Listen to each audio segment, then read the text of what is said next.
Happy New Year. Thank you so much for joining me tonight. My name is Patrick Harders. I am your host for the Audacious Nimby. This is our first podcast. I'm excited to bring this to each of you and to have this discussion and have a community platform. So, if you don't know who I am, if you've never heard of me, I moved to the area, to Manassas, about 25 years ago. In 2001, I finished college in Charlotte, North Carolina, and my next step was starting a business. So I moved up here to start a landscape lighting design business. I'm a landscape lighting designer by trade. I started doing it in college. I fell in love with it. I've been doing it for 27 plus years, and it's just what I love to do. And I chose Northern Virginia to start my business and chose to move to Manassas, Virginia. I met my wife about 4 years after moving here, Laura. We've been married for 22 years or so. I'll have to check the math on that. We have a anniversary coming up this March.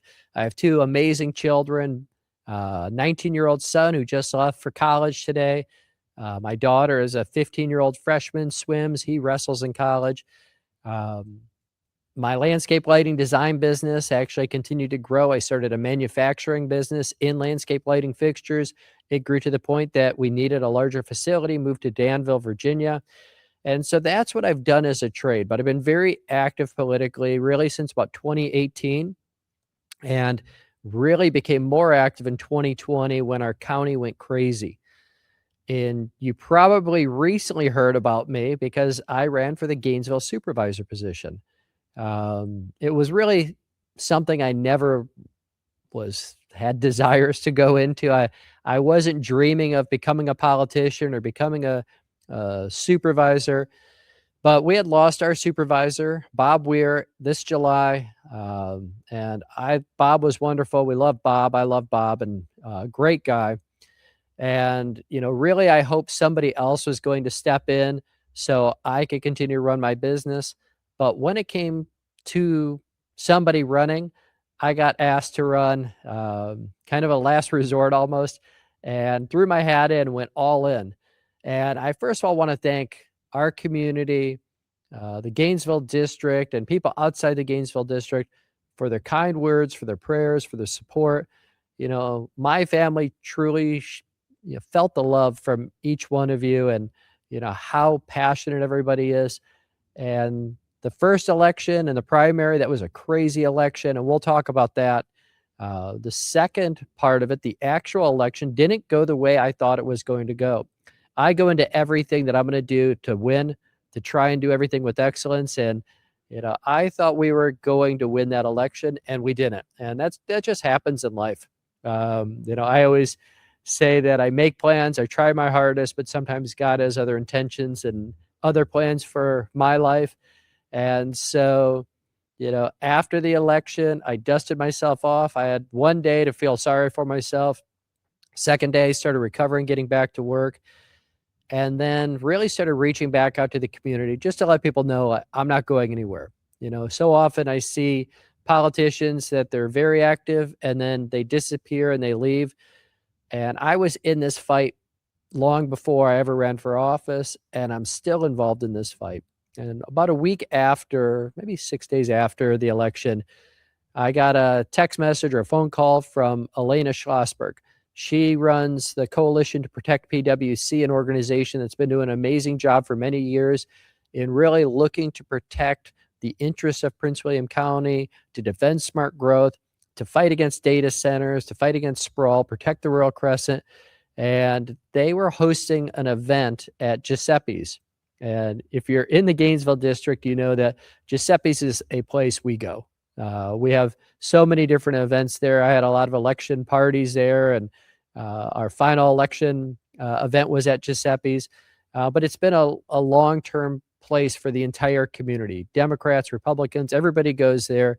It's where people could come together.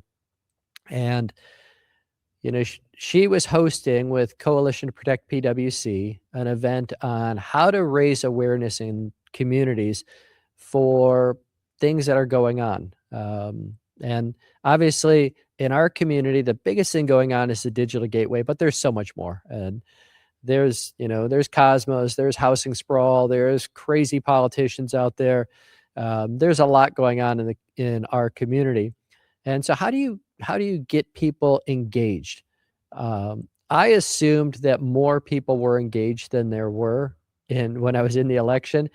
And what was a lot of fun for me was actually just talking with people. I think I knocked on well over 1,000 doors, probably like 1,300 doors, and we just talked to complete strangers. Another thing that I did a lot is standing at the polls and shaking hands, talking to people, doing what politicians do. But I got a chance to engage, and I was shocked because, we're so involved. My wife and I sit up and watch the supervisors meetings, watch the planning commissioners meeting. We're texting back and forth with people. We go to a lot of them. And I was surprised that I had people coming up to me saying, I don't even know what a supervisor is. I didn't even know we had one. Or other people having no clue of the history of what's been going on in Prince William County. In fact, I had a lady during the election that she's at the polling station and she said to me, "You're a Republican, you're for data centers. The Democrats are against data centers. Therefore, I'm voting Democrat." And I said, "Have you been paying attention to local politics? On a national scale, that tends to skew that way, but locally, that has not been the case. In Prince William County, it's definitely not been the case." And I actually told this lady, "Look 15 feet over. There's Ann Wheeler. Ann Wheeler was the one who pushed data centers onto our county more than anybody else. In fact, after Judge Irving's decision on the digital gateway in August, Ann Wheeler put out an op-ed discussing how proud she was of the digital gateway and getting that push in her lame duck session, and really blamed the lawsuit on the citizens for holding her to account." So I said, "Go talk to Ann, see what Ann says." But the meeting was about how do we get greater involvement in our community. And so, we discussed many different topics. One thing that was brought up a lot is people are catching their news, getting their information in shorter segments. They're on Instagram, they're on X, they're getting 2-minute sound bites. And so one thing that was discussed is how do we create something like that? And I said, for me personally, I like the longer formats. I like listening to a podcast. I like listening to people engaging in a discussion that are educated, that are passionate about their subject, and really not just giving soundbite answers, but having to go deeper into the subject. So I said, somebody should start a podcast. And, you know, obviously, I've done camera work. I've done things for my business, in my manufacturing business. I do training videos, things like that. And I said to my wife, that might be something we could do. And, during the meeting, I actually started talking about this a little bit. And I was talking to a young lady, Ashley Studholm, and she's also a great defender of, Prince William County. She lives in the Occoquan district. And I said, I think I'm going to go ahead and start a podcast and talking about local politics, local land use. And she said, "What are you going to call it?" And I said, "Well, if I were choosing any name, the name that I really would love to throw back into my detractor's face is the NIMBY term." And I said, I'd love to come up with the NIMBY term. And a little background on that, I had never heard of a NIMBY. It was 2021. I was at a supervisor meeting, and I had given a talk in front of the dais about my opposition to, some data center going through or some housing community going through. And as I'm walking away, I had a lady call me a NIMBY, and I had never heard of it. So, thought it was a made-up term. Started walking away, met a group of friends, and I said, "I just got called a NIMBY." And they just laughed. They said, "Yeah, that's what they call us." And I said, "What does that mean?" And they're like, "Not in my backyard." I said, "Okay, yeah, I don't want the digital gateway. I don't want, buildings that would equal, I think it's 148 super Walmarts being built in a agricultural area, being built in a residential area. Yeah, I'm totally against that. What's wrong with that?" And they're like, "Well, the thought is that if they call you NIMBY, that takes away your voice because you're just interested in this because you don't want this in your backyard."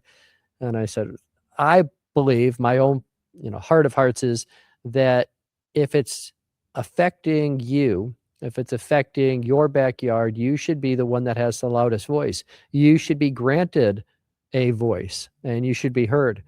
And that's true all over the country. Whenever we see these things going on, the people that are directly affected are the ones that stand up first and bring attention to the issue at hand. So I said, I'd like to turn that around and say, rather than just being NIMBY, I want to be an audacious NIMBY. I want to be proud. I want to wear that with a badge of honor. Call me NIMBY all you want. I don't care. Yes, I don't want this in my backyard. I don't want crappy development in my backyard. I don't want sprawl. I don't want to destroy the watershed. I want conservation. I love the woods. I love fishing. I love being outdoors. I don't want it all destroyed. I don't want the community destroyed. So call me whatever you want. If you want to call me NIMBY, I'm going to be audacious NIMBY. I'm going to be bold about being NIMBY. I'll be proud to wear that badge. So we decided to start the podcast and call it the Audacious NIMBY podcast.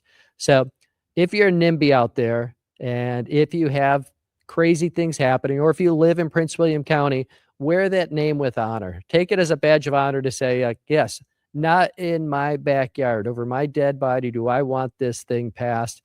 And so that's what this podcast is really about. This podcast is about engaging in the issues going on in Prince William County, but also in Western Loudoun County and Warren County and Fauquier County, because we're seeing this spread and sprawl happen all over the place. And I want to give a platform for people to have a voice, to have guests come in and talk, to have experts talk, to give my opinion on what's going on, and really to engage with our community, to give us another place to go that we could disseminate information and get our neighbors involved, because that's what it's going to take. When we started the fight in the digital gateway, it really came as a surprise to us. It started when our very own supervisor, Pete Canlon, who lived on Pageland Lane, decided to expand the study. And I was at the meeting, and I've watched that meeting many times. It was, I believe, in May of 2021. And he said, well, if we're going to look at 2 data centers expanding onto Pageland Lane, or 3 data centers, nobody wants to live by a sea of data centers. So if we're going to do that study, we should expand that study all the way to the Loudoun County Parkway. And, all of us looked around going, I have no idea, what's he talking about? Why would you expand the study? And he quickly voted against it, but everybody knew that the 5-3 vote was in, that the 5 Democrats on the board at that time are going to vote for it. And that's where we knew we had an all-out war.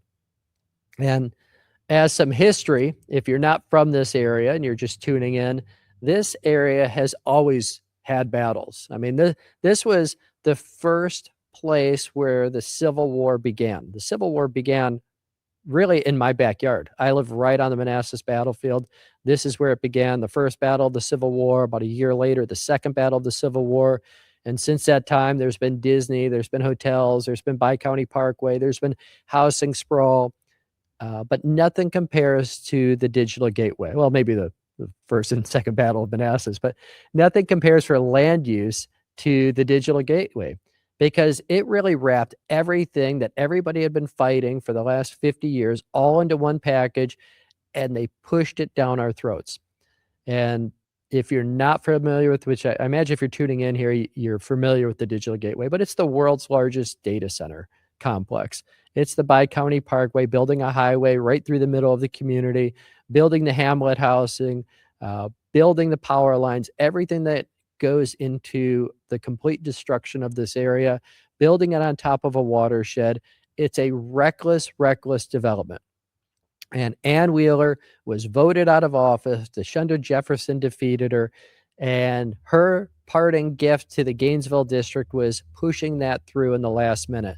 And even at that meeting should have never taken place. During the meeting, I believe it was 3 supervisors, Bob Weir, Yesley Vega, Janine Lawson, all gave notice that this meeting shouldn't happen because proper notification wasn't given. The rules and regulations set up by the Board of Supervisors was not followed.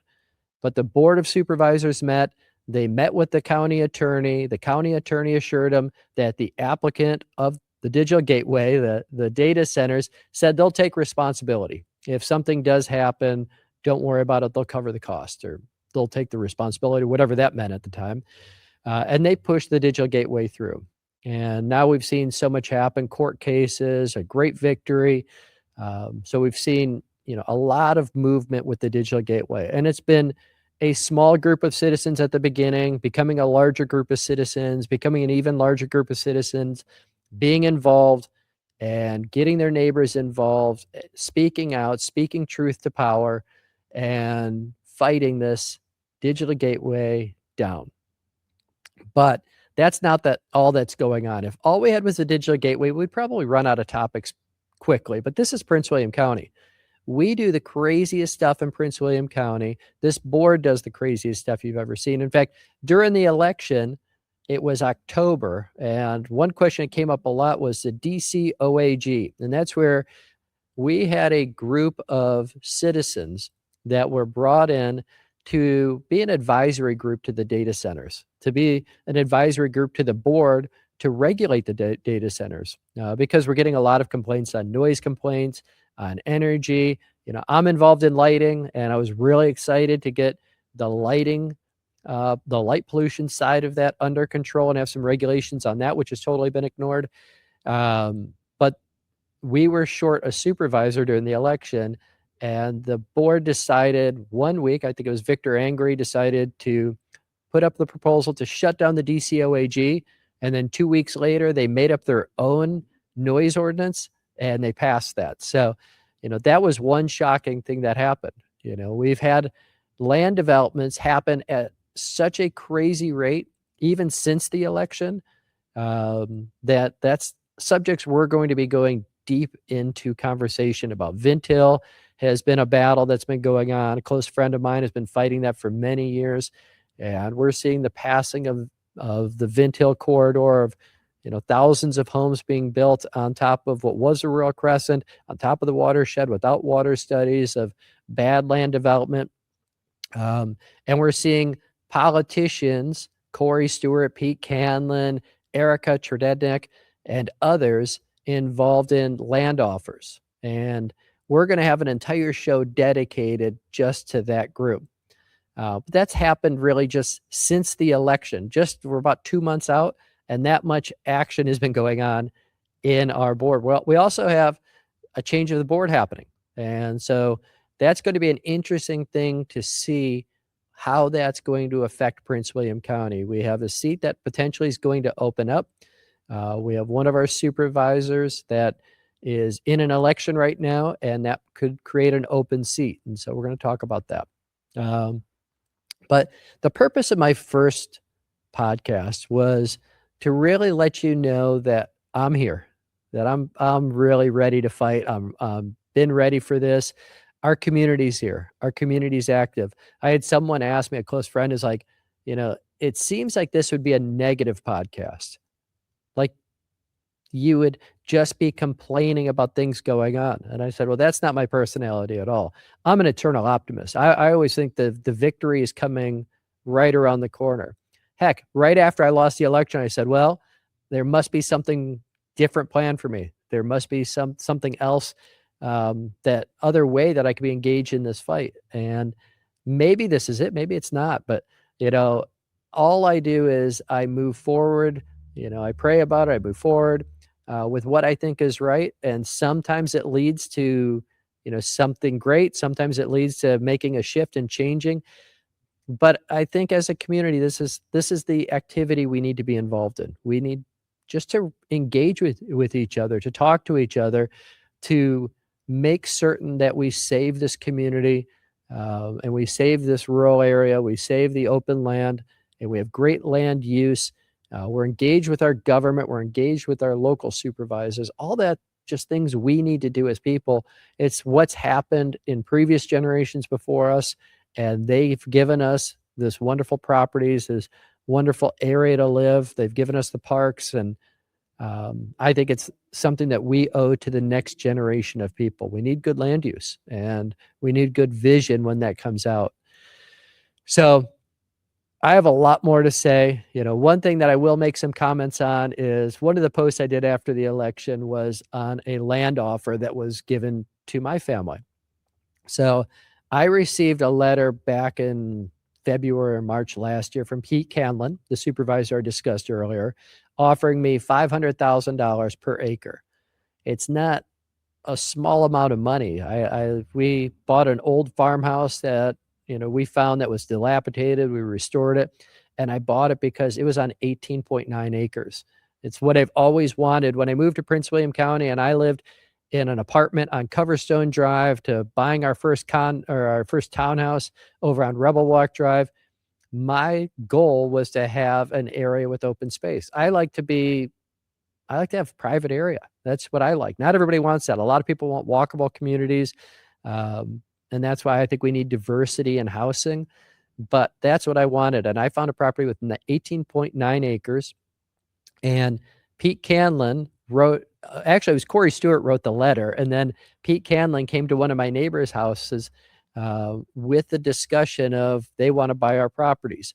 It wasn't offering much. It was $100 was the initial offer that they put in escrow to put my private property. They would take the rights of my private property, and they would have the legal right over it.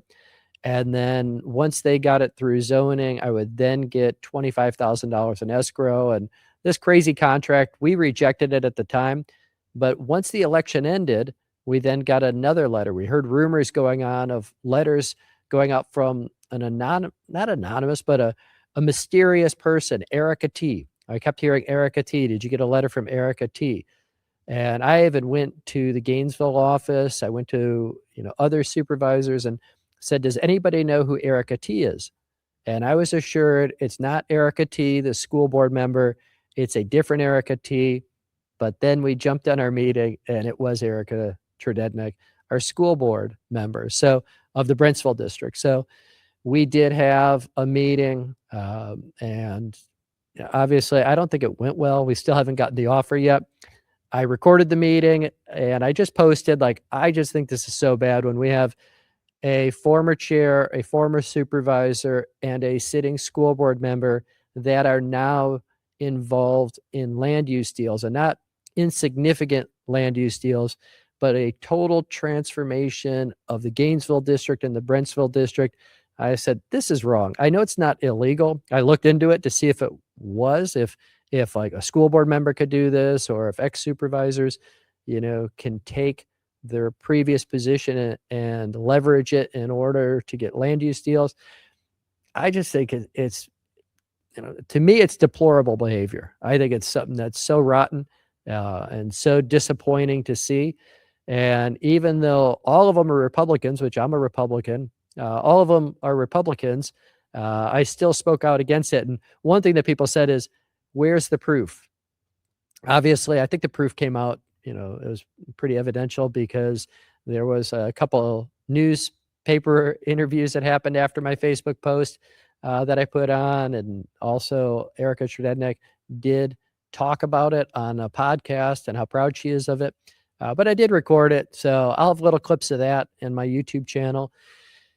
And we'll have a full discussion, and we're going to show some maps. We're going to show how much property we're looking at just on those deals. We're going to have an entire episode with Cosmos, the largest AI data center maybe in the world, going just on the other side of the street of Pageland on Saunders Lane and that whole assemblage. We'll talk about the impact that had on the election. So there's a lot of points to discuss and a lot of things happening. So I truly appreciate you joining on our first podcast.